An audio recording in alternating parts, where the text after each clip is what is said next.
Bilowga US waxay ku andacoonaysaa inay samayn karto dahab isticmaalka tiknoolajiyada fusion. Riyada alchemistku waa inuu dahab ka sameeyo biraha caadiga ah, laakiin tan ma la samayn karaa?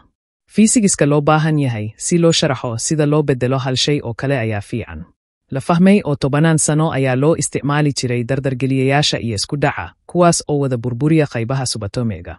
Tusaalaha ugu caansan ee maanta jira waa Hadron Collider ee weyn ee CERN oo xaruntiisu tahay Geneha. Laakiin qarashka ku baxaya samaynta dahabka habkan waa mid aad u ballaaran, tirada la soo saarayna waa mid aad u yar. Tusaale ahaan, tijaabada Ernst Allee waxay ku qiyaastay inay soo saartay 29 sawir oo dahab ah iyadoo shaqaynaysa muddo 4 sano ah.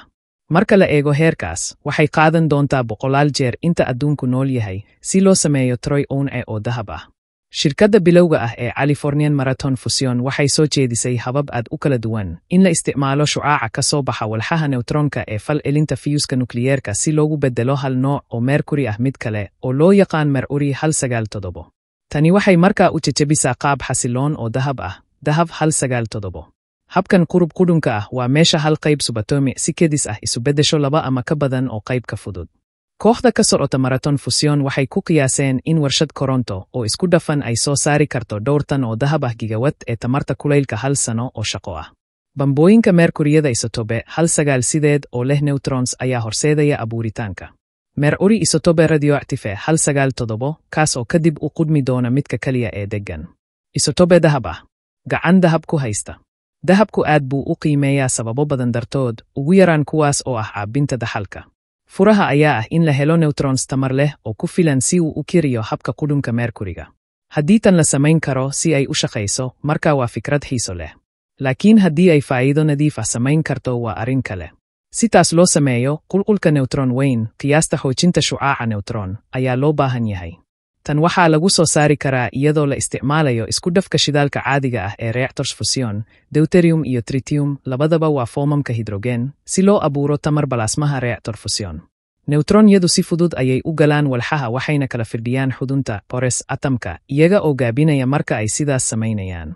Neutronyada leh tamar ka saraysa 6 milyan oo volts elektaroonig ah ayaa loo baahan yahay si ay mercury 198 ugu beddelaan dahab.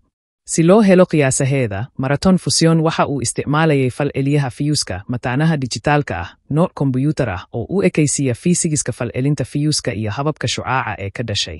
Xadidaadda shaqada noocaan ah ayaa ah in mataanaha dijitaalka ah loo baahan yahay in lagu ansixiyo fal-celinta fiyuuska ganacsiga dhabta ah, laakiin midna hadda ma jiro. Waxaa jira caqabado badan oo la rabo in laga gudbo ka hor intaanay saynisyahanadu ogaanin fal-celinta fiyuuska ganacsiga. Kuwaas waxaa ka mid ah abuurista qalab cusub oo loogu talagalay dhismaheeda, iyo fahamka sayniska looga baahan yahay labadaba si loogu shaqeeyo nidaamka si joogto ah u soo saaro awoodda, iyo in la horumariyo nidaamyada ay kuwaas oo gacan ka geysan kara sii wadista fal-celinta fiyuuska plasma. Xitaa qaar ka mid ah tijaabooyinka isku dhafka ah ee aadka u horumarsan, sida mashruuca KIT ee ku salaysan UK Joint European Torus, wuxuu dhalin karaa oo kaliya xaddi yar oo tamar ah. Si kastaba ha ahaatee, cilmi baarayaasha UK ayaa sameeyey hab cusub oo lagu dhimi karo cabbirka reactors fusion iyagoo beddelaya habka loo xakameeyo balaasmaha qiiqa.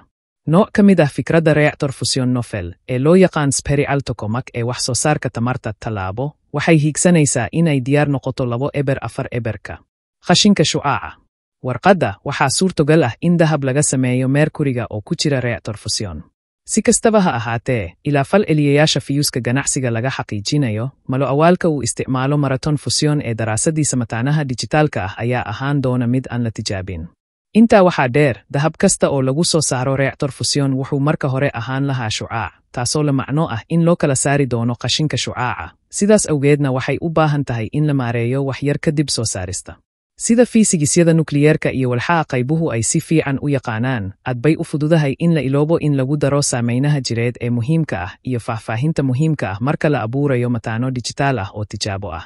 Laakiin iyada oo u habaynta qashinkaas qaababka la isticmaali karo ee dahabka saafiga ah ay noqon doonto caqabad dheeraad ah, si wax looga qabto, daruuri kama joojin doonto maalgashadayaasha muddada dheer. Hadda, tani waxay ahaanaysaa soo jeedin soo jiidasho leh oo ku saabsan warqadda, laakiin weli waxaynu ka fognahay inaan bilowno nooc cusub oo dahab California ah. Maqaalkan waxaa dib looga daabacay wadahadalka hoos yimaada shatiga hal-abuurka guud. Akhri maqaalka asalka ah.